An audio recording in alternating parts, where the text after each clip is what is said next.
హైదరాబాద్లో India art festival గ్రాండ్గా ప్రారంభమైంది.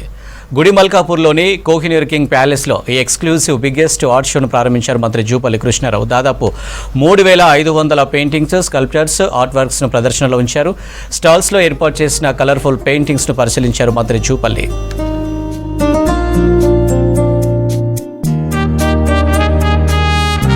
పోర్ట్రేట్లలో చూస్తే కూడా కనపడుతుంది.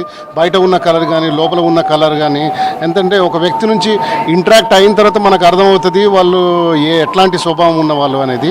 సో అదేవిధంగా మన కల్చర్ని, మన సంస్కృతిని మనం ఇవన్నీ కూడా రోజు అంత ఎందుకంటే ఇప్పుడు సిటీ లోపల వచ్చిన కల్చర్కి మన పల్లెటూరులో ఉన్న వాతావరణానికి చాలా చేంజెస్ అయిపోయింది.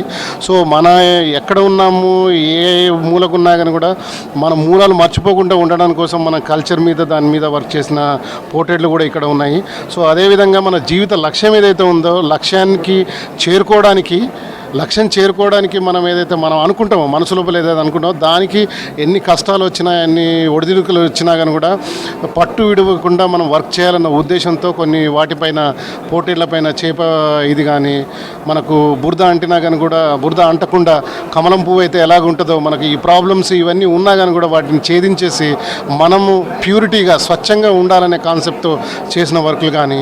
సో అదేవిధంగా ఇంకో స్కల్ప్చర్ మీద మీరు చూసినట్టయితే నెమలి ఉంటుంది. ఎందుకంటే ఎడ్యుకేషన్కి తల్లి అయినటువంటి సరస్వతి అమ్మ వాహనం కాబట్టి మన నాలెడ్జ్ని మనం 10 మందికి పంచాలనే ఉద్దేశంతో ఆ వర్క్ మీరు చేయడం జరిగింది.